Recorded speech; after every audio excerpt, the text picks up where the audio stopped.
Mariana, lo terminaste antes, muy, muy bien. Me- No, claro, yo dije, no, voy a dejar que corra el tiempo, pero está bien, No, está no, bien. terminémoslo para que no sea tan No, no, está bien, está bien, está prolongada. bien. Está bien, está bien.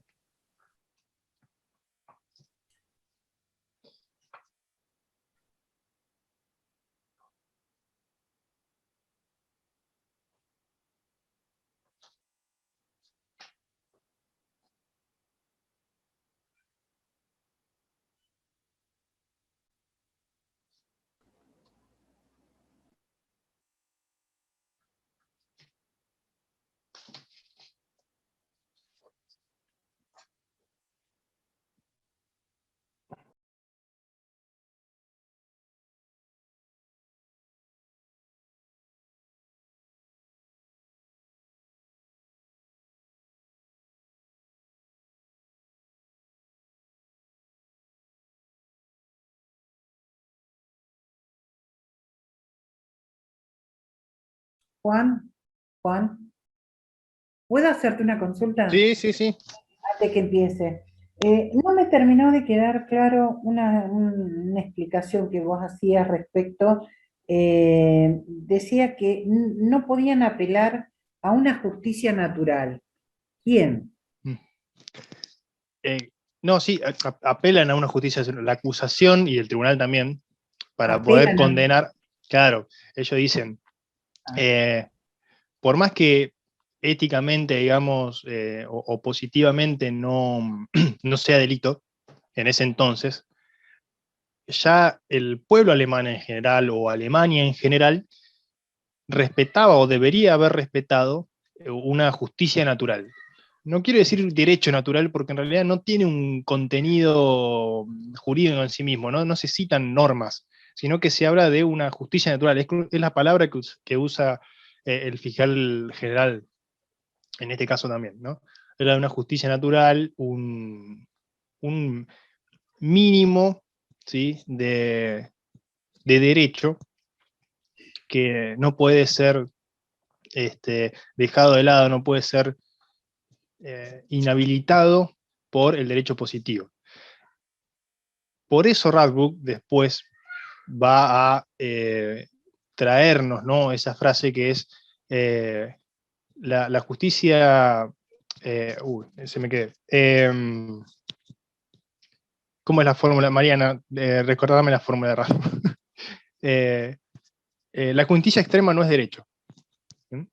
La injusticia extrema no es derecho. O sea, uno puede Perdón, ser. No, está bien. Entonces, puede haber injusticia, puede haber, pero cuando es extrema, como en este caso, no podemos hablar de derecho, no es derecho. ¿Sí? No, no, no, ya deja de serlo, porque ya es demasiado. ¿Sí? Ya cuando uno mata y crea campos de concentración y idea una solución final y la lleva a cabo, eso ya no tiene parámetro jurídico. Eso no es jurídico. Eso es lisa y llanamente una transgresión, un delito, un crimen, pongámosle el nombre que quieran, pero no es un derecho ni es una obligación. No estamos en una parte lícita, estamos en la parte ilícita. ¿Sí? ¿Tienen alguna Gracias. pregunta de lo que fui diciendo de acá? Entonces, no. ¿No? Bien. Le decía que hubo un par de críticas, incluso de, bueno, Fisk Stone, que era el jefe de justicia del Tribunal Supremo de los Estados Unidos, que en una entrevista, mientras se estaba desarrollando Nuremberg, dijo que eso era un fraude. Estamos hablando de el jefe de justicia del Tribunal de la Corte Suprema de Justicia de Estados Unidos. En ese momento les dijo, esto es un fraude, eso no es justicia. A sus propios partidarios, a sus propios compatriotas y demás. Obviamente también hubo críticas de Kelsen, porque Kelsen, digamos, vio tergiversado su pequeño ensayo, y él creía que, bueno, que en realidad se tenían que juzgar todos los crímenes a través de un tribunal que hubiese sido imparcial, que no siquiera tenían que haber sido los designados por los estados vencedores. Porque en realidad Nuremberg se constituye, no creo que a Pablo también se lo tenga que haber dicho, se constituye con 4 jueces y 4 fiscales. Y cada país vencedor elige un juez y un fiscal. O sea, bastante poca imparcialidad. Con el tema de la imparcialidad hay un argumento de la acusación, que en realidad es, bueno, entonces ningún país cuando está en guerra podría juzgar a un espía, porque siempre sería un tribunal extranjero. Pero bueno, en realidad no es lo mismo, porque en realidad el espionaje, si existe ese delito, digamos, es un delito que ya está configurado, es un delito que ya venía de la comunidad internacional, pero bueno, es un argumento que puede llegar a poner en duda el tema de la parcialidad o imparcialidad del tribunal, ¿no? Lo mismo se vería con el Estatuto de Roma, te van a decir, bueno, no, pero yo no soy parte del Estado, bueno. Pero bueno, el Estatuto ya tiene distintas firmas, así que ya es otro escenario. Voy a jugar un poco con un libro de Danilo Solo, que lo fuimos trabajando también con la cátedra, que es La justicia de los vencedores, Nuremberg, Tokio, donde él se va a hacer 2 preguntas, que es la que nosotros vamos a tratar de seguir acá. Una es, a partir de Nuremberg y Tokio, y después como una especie de salto, que después vamos a ver que no es tal en realidad, hasta los tribunales para la ex Yugoslavia y Ruanda, se crea, a través de eso, y ya con el Estatuto de Roma, un derecho internacional penal. La pregunta es, ¿ese derecho penal internacional es un ordenamiento jurídico coherente y unitario? Ese derecho penal internacional que tenemos, ¿es coherente y unitario? Esa es la primera pregunta que va a hacerse Solo. La segunda es, ¿este derecho penal internacional ha logrado, no necesariamente la paz mundial, no simplemente la paz mundial, pero sí al menos organizar y limitar los efectos de las guerras contra las personas, los bienes y el medio ambiente? Es decir, ¿sí? Se han podido establecer a través de este derecho penal internacional reglas claras de cómo tiene que ser la guerra. ¿Mm? Y obviamente las respuestas de Solo van a ser negativas, ¿no? Van a ser negativas. En primer lugar, porque Estados Unidos, al no conformar, digamos, el Estatuto de Roma, siendo parte incluso del Consejo de Seguridad de la ONU, ninguna de las guerras que ha llevado a cabo, ya sea Estados Unidos, o Rusia, o China, o cualquiera de las potencias mundiales, esto no es una clase anti-Norteamérica, por favor, esto es una clase anti-poder central universal, no es con, o sea, cualquier imperio, ¿no? Entonces le digo, ninguna de las guerras que llevó a cabo Estados Unidos, Rusia, China, Inglaterra, Francia, Alemania, estamos hablando de Irak, Afganistán y demás, pero también Vietnam con los franceses antes de Estados Unidos también, Rusia con Afganistán, Rusia con Ucrania. O sea, ninguna de esas guerras que fueron iniciadas por los estados centrales, ninguna fue considerada guerra legítima. Ninguna fue agresión ilegítima. Siempre de alguna manera, en el Consejo de Seguridad o en la ONU, le buscaron la vuelta para decir, no, bueno, en realidad esto nos atacaron primero porque estaban ocupando, que siempre le buscaron la vuelta. Siempre le buscaron la vuelta y ninguno de los crímenes cometidos por estos estados centrales fue juzgado jamás por ningún tribunal internacional ni tampoco por la Corte de Roma. Lo que es más, Daniel Solo analiza, en el caso de Yugoslavia, el bombardeo por 78 días. Sí, claro, pero Brian Clough es después de la Primera Guerra, digamos. En el caso de, claro, exacto, Fernanda. Ahora lo vamos a... en el caso de,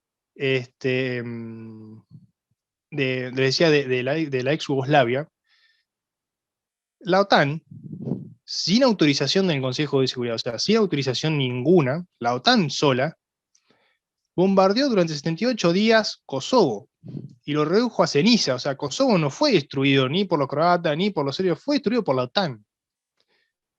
Y Del Ponte, que era la fiscal en ese momento del Tribunal para la Yugoslavia, desestimó la denuncia. La desestimó. Ni siquiera dijo, bueno, vamos a ver, voy a escuchar. No, no. Se desestimó la denuncia. Porque el Tribunal de la ex Yugoslavia estaba creado para juzgar solamente a determinadas personas. Entonces no se juzgaron todos los crímenes de guerra, para decir solo.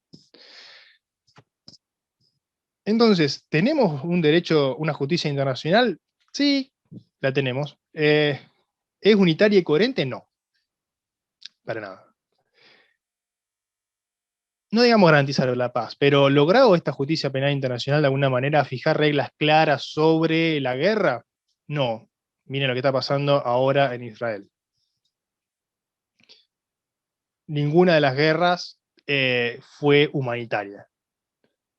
No me quiero adelantar porque me voy a pisar un par de cosas con lo que fue Vietnam, que lo vamos a ver en la clase que viene, pero Vietnam destruyeron, no solamente mataron miles y miles de civiles, no solamente destruyeron un montón de bienes, sino que incluso destruyeron el medio ambiente de Vietnam. Estados Unidos. Estados Unidos y sus aliados. Ni hablemos de las destrucciones a cuestiones de cultura y edificios antiguos en Irak y en Afganistán. Han destruido piezas de cultura que no les pertenecen ni a Irak ni a Estados Unidos. Le pertenecen a la humanidad entera. ¿Qué me decía Darío? No le llegó. Apaga el micrófono entonces. Perdón. Ahí está. Es decir, ¿se ha garantizado, se han establecido por lo menos reglas claras en cuanto a qué es la guerra? No, para nada, de ninguna manera.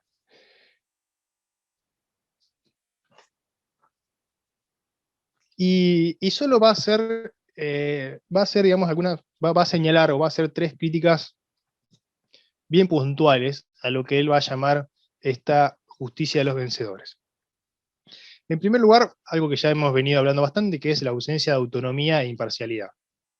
Generalmente, salvo ahora con la Corte de Roma, la mayoría fueron tribunales creados al efecto para juzgar a determinadas personas y no los crímenes cometidos en determinado momento.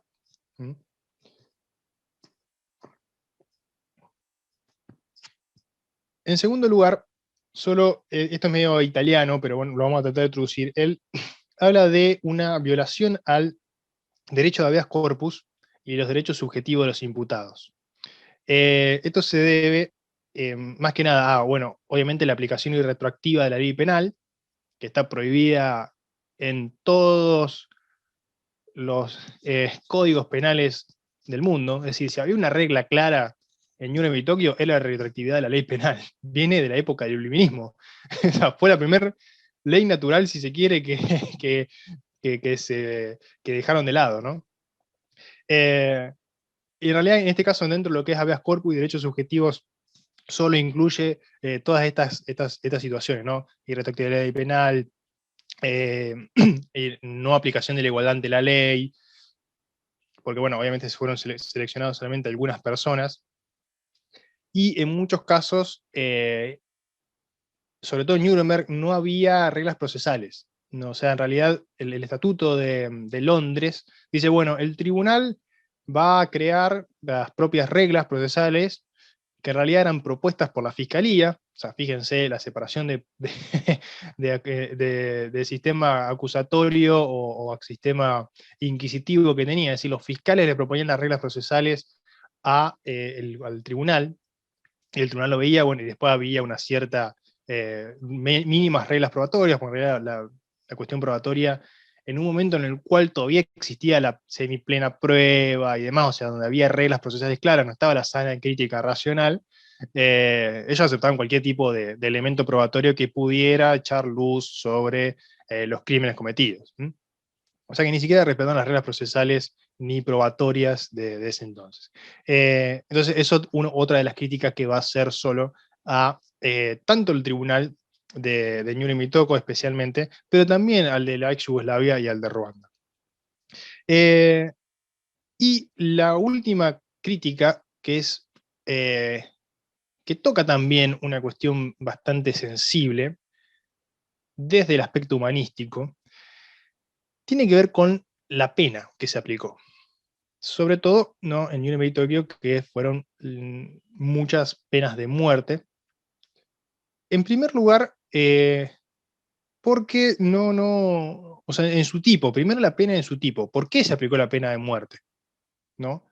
Sí, supuestamente se estaba creando un derecho humanístico.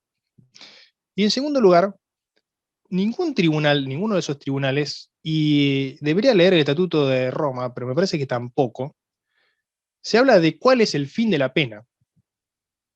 No hay ningún tipo de análisis filosófico o jurídico o jus filosófico de la pena. No se dice por qué se condena, no se dice por qué se lo ahorca o se lo manda a prisión, no se habla de proporcionalidad de la pena, no se dice nada, absolutamente nada. Y obviamente, a ver, filosóficamente es muy fácil, es una visión kantiana. Es, y más que kantiana, yo diría que es hasta cristiana, ¿no? Es la expiación del pecado.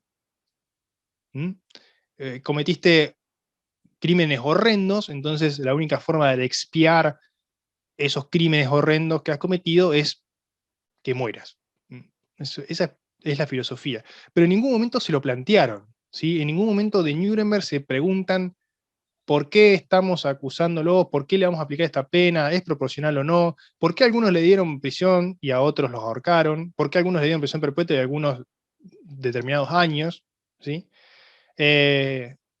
Se puede leer, sí, porque bueno, de algunos no fueron encontrados responsables de algunos delitos y otros sí, pero no necesariamente, digamos, se analiza esta cuestión, que es lo que se analizaría hoy en día. Cualquier juez penal que va a aplicar en una condena tiene que analizar esa situación. Después vemos con qué filosofía, con qué postura, con qué teoría de la pena lo hacemos, pero hay que hacerlo, y Nuremberg y Tocqueville no lo hicieron.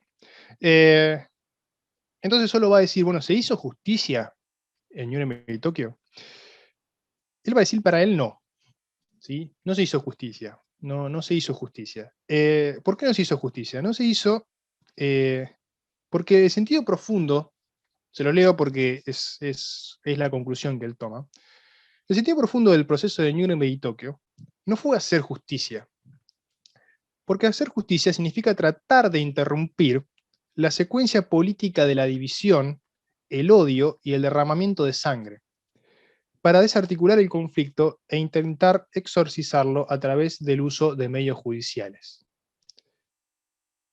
Para Solo, lo único que se hizo fue condenar a los perdedores de la guerra. Esa es su conclusión. ¿Sí? Lo único que se hizo fue condenar a los perdedores. Y también lo dice uno de los miembros del Tribunal de Tokio, que no me acuerdo de dónde era, creo que era sudafricano, no, era indio, ¿sí? El juez que había nombrado la India en el Tribunal de Tokio, dijo, bueno, a ver, sinceramente, acá parece que el único crimen de guerra es haber perdido. Es el crimen de guerra, es haber perdido. Tokio, el Tribunal de Tokio lo armó más bien Estados Unidos, la mayoría de los jueces eran estadounidenses o de algunos de sus aliados, no, porque en realidad Japón lo vence Estados Unidos, entonces Estados Unidos considera que lo podían jugar ellos solos, entonces fueron distintos. Sí, algunas de las críticas que se le hicieron a Tokio fue, bueno, no solamente no haber juzgado al emperador, sino que tampoco se tuvieron en cuenta los experimentos y los crímenes cometidos en China. Los japoneses hicieron algo parecido a lo que hizo Mengele en los campos de concentración. Probaron muchas sustancias químicas con la población china, sobre todo. Y eso no fue parte del juicio de Tokio. Solamente se juzgaron algunos crímenes que habían cometido en Japón, o, digamos, o los crímenes de agresión contra Estados Unidos, Pearl Harbor y demás, pero no se analizaron los crímenes cometidos en el resto de Asia ni de Oceanía por parte de los japoneses, que en realidad eran mucho más horribles de lo que habían cometido en propio suelo o en suelo norteamericano. Pero eso no fue tenido en cuenta. Sí, los chinos después armaron tribunales propios y los juzgaron. Solo también tiene una anécdota muy interesante, que hubo un antecedente inmediato a los tribunales de Nuremberg y Tokio, para demostrar un poco lo que era la igualdad y el poder de entonces, que fue un pedido de Etiopía, ¿sí? Etiopía, que había estado en manos de los italianos. Etiopía pide a las potencias aliadas que extraditen a 2 o 3 coroneles, no me acuerdo qué nombre tienen, que habían cometido delitos precisamente de crimen de agresión y sobre todo crímenes contra la humanidad en suelo etíope.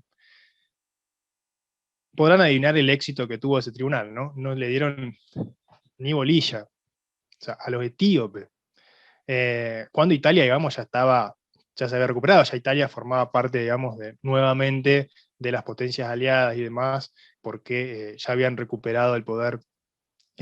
Mussolini ya estaba muerto, entonces ya Italia había sido recuperada, entonces ¿para qué vamos a jugar los italianos también, no? Aparte, de Etiopía, no importa hoy, imagínense, después de la Segunda Guerra Mundial. Así que bueno, esa fue una cuestión una anécdota que trae Solo, que es muy interesante, porque fue una aplicación, o un pedido de aplicación casi inmediato.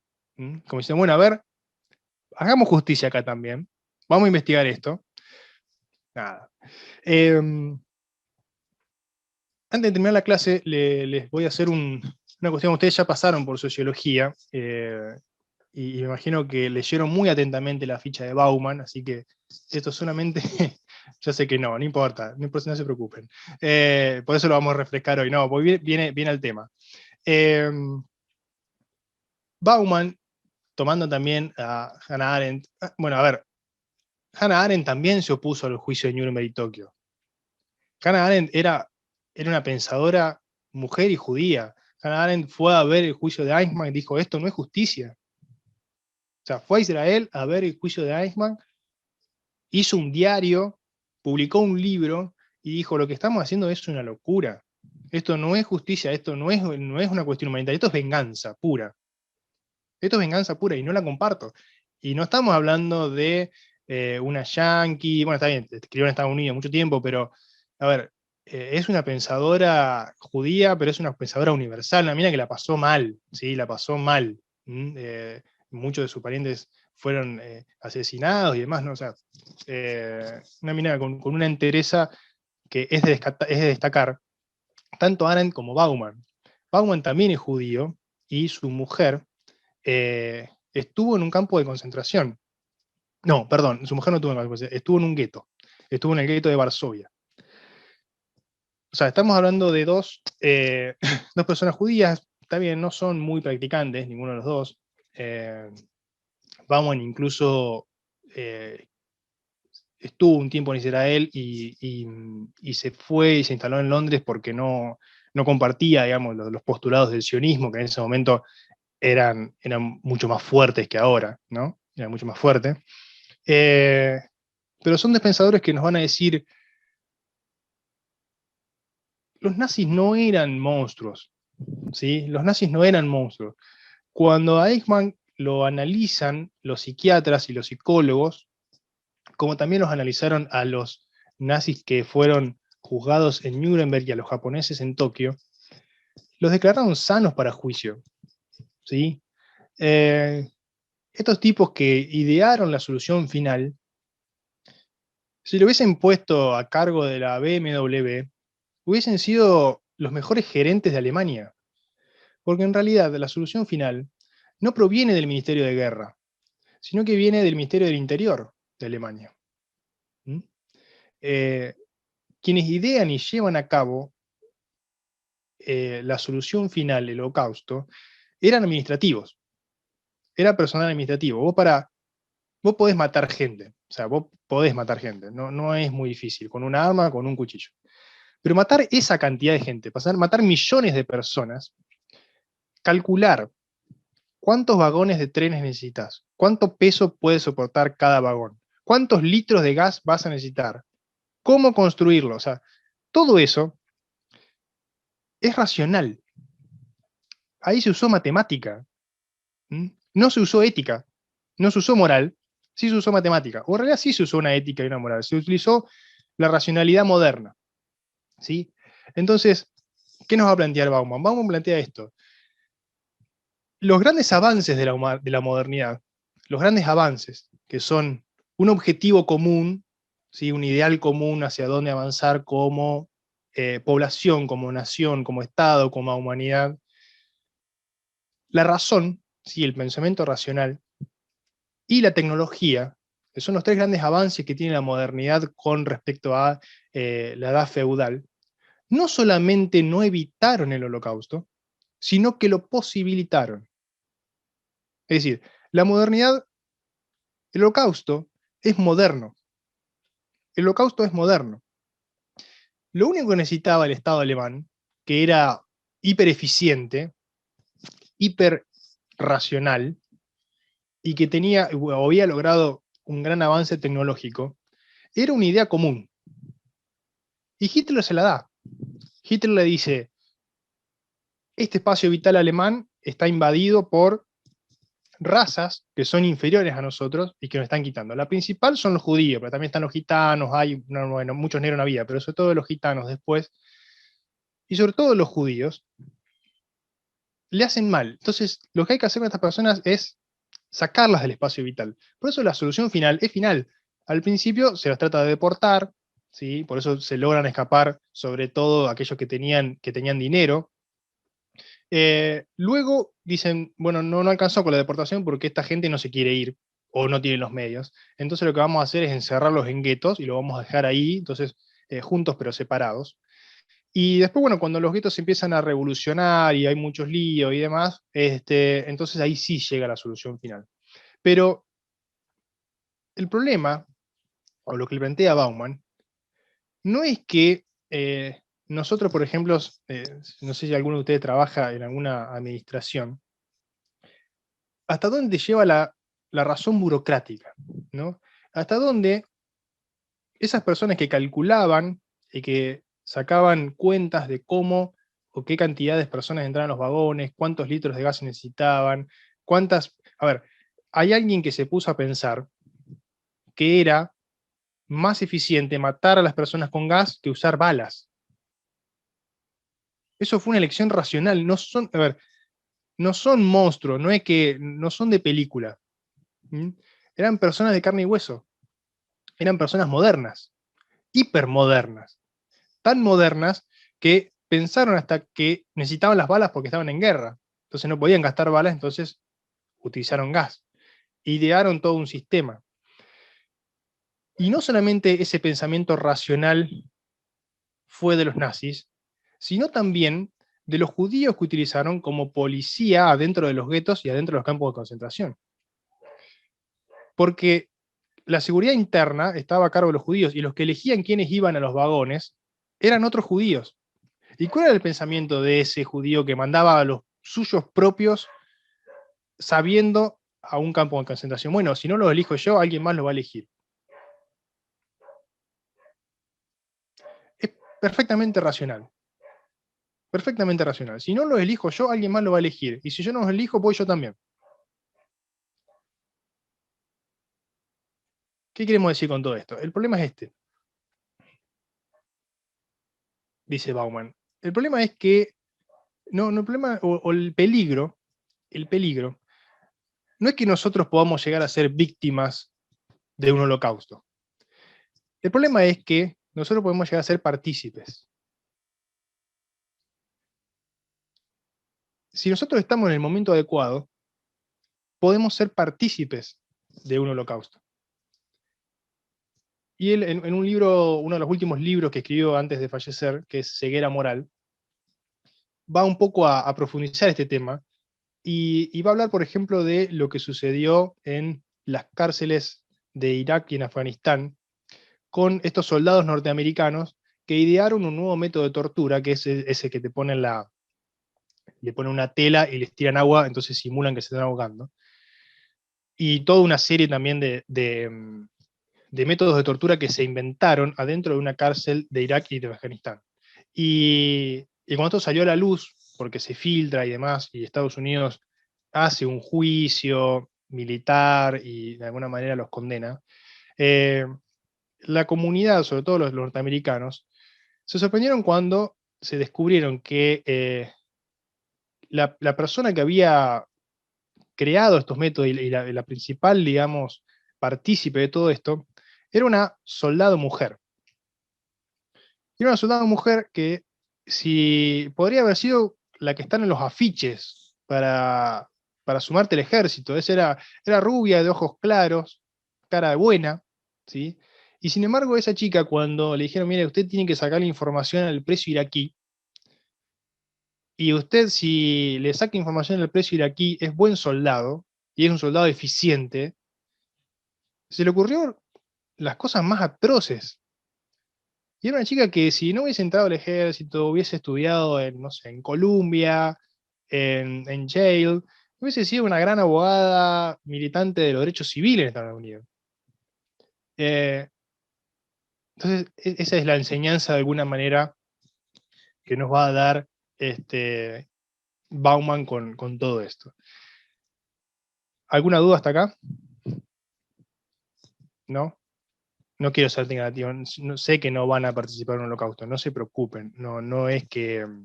La cuestión es, eran seres humanos y mataron seres humanos.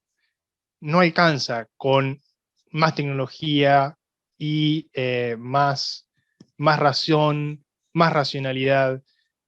Necesitamos sentarnos a debatir, necesitamos, y no solamente objetivos comunes, a veces los objetivos son tan comunes que transforman al otro y lo despersonalizan, ¿sí? Porque la tarea era esa, despersonalizar al judío. Esa era la forma que tenían de tratarlo como una cosa, un número más, algo que había que destruir.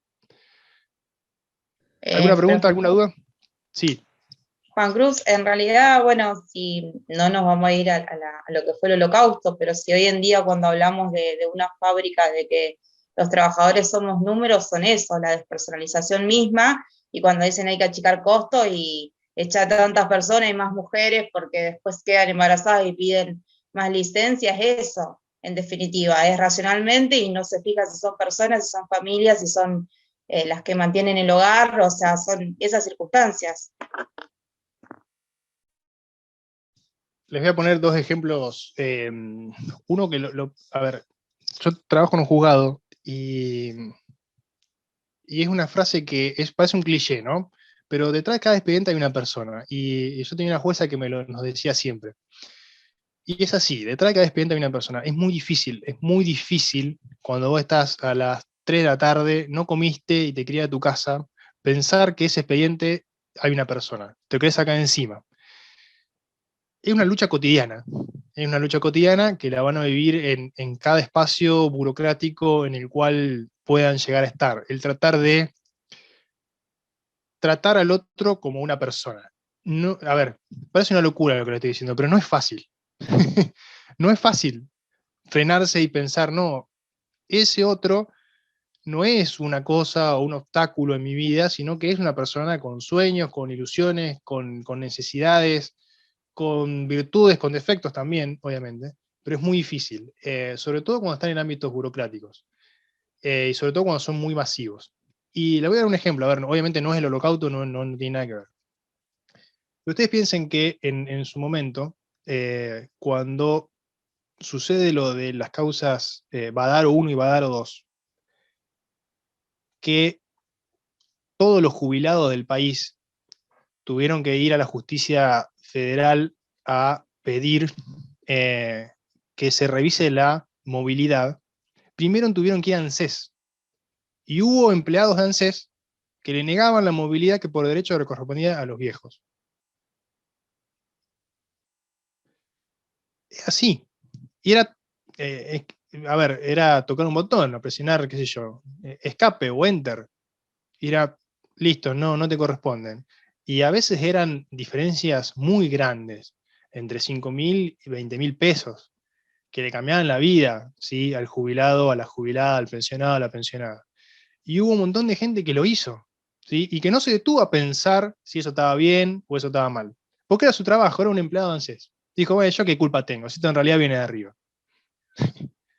Esto viene de arriba, yo soy parte de una maquinaria, soy un engranaje más. Y a mí me pagan por esto. ¿Quién soy yo para discutirlo? Y bueno, y los nazis también dijeron, ¿yo quién soy para discutirlo? O sea, a mí me mandaban, yo soy un cabo, y lo mismo dijeron los miembros de la actual Argentina. Yo cumplía órdenes. Yo, obediencia de vida. Eh, y en realidad, obviamente, son dos cosas totalmente diferentes. Son dos cosas totalmente diferentes, pero es la misma lógica. Es la misma lógica de hacer lo que mandan y ser un empleado eficiente. El burócrata no tiene otro valor que no sea la eficiencia. La burocracia se basa en la eficiencia, no se detiene a pensar si está haciendo bien o está haciendo mal. Esto ya lo decía Weber, ¿no? No se detiene en eso, se detiene simplemente en la eficacia. Y esa eficacia, depende qué ideal o qué idea le pongamos, puede terminar en una masacre. Puede terminar en una masacre. Ese es el problema.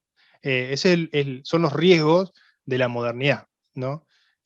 Hoy en día sería muy difícil, Bauman también lo dice, sería muy difícil que haya un holocausto ahora, porque ya no hay una idea que englobe a toda una nación, a todo un Estado, ¿no? La posmodernidad o la modernidad líquida han destruido esos grandes relatos y demás.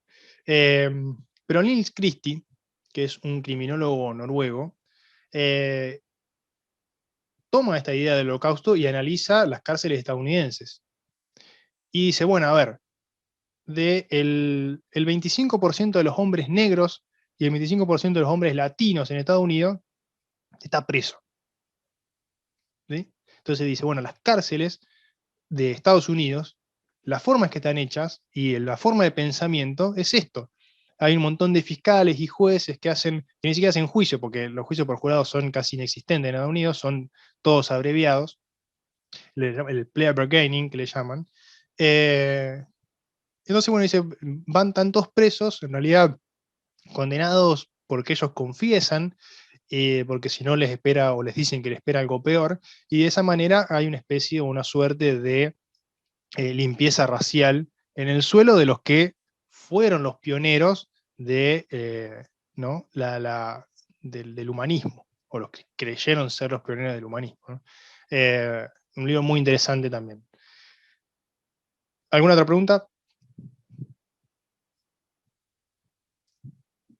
No sé, Fernanda, Mariana, si quieren acotar algo, Rubén creo que está ahí también, si quieren comentar algo. No, súper claro, Juan, súper claro. Solo pensando y repensando el planteo, ¿no? Y trayéndolo al presente, trayéndolo a la justicia actual y pensando en la reforma judicial. Entonces, bueno, esto también nos hace pensar cómo será este planteo de la reforma de la justicia como proyecto, ¿no? Y bueno, nada, cuando hablaste de Radbruch también me hizo ruido esto de pensar este nuevo movimiento que se viene en el cambio o el proyecto de reforma judicial, ¿no? Y cuánto todavía tenemos que seguir pensando para tener planteos que, si bien racionales, también sean clave de derechos humanos, y pensados estos derechos humanos desde dónde o desde cuándo. Así que, bueno, te agradezco muchísimo, esta clase fue maravillosa. Profe, muy claro. Yo le quería hacer una consulta. Uh-huh.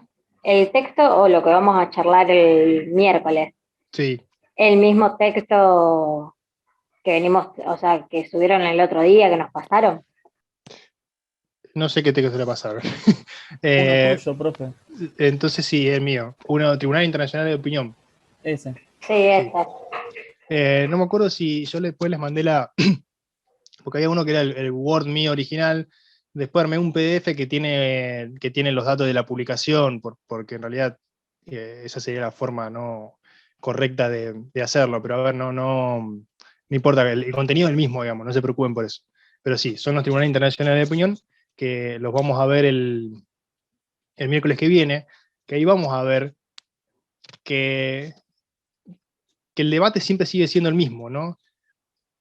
New York y Tokio podemos hacerle todas las críticas que podamos, las hicimos, podemos decir incluso que no hubo justicia, sino que fue una justicia de vencedores, pero fueron el puntapié inicial para algo más grande.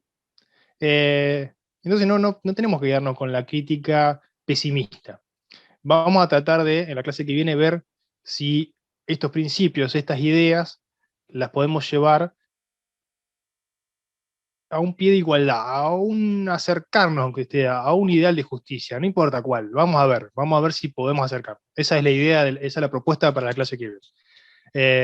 Nos vemos el miércoles y muchas gracias por estar ahí del otro lado. Gracias, profe. Muchas gracias, hasta luego. Gracias, chau, chau. Gracias, muy buena clase.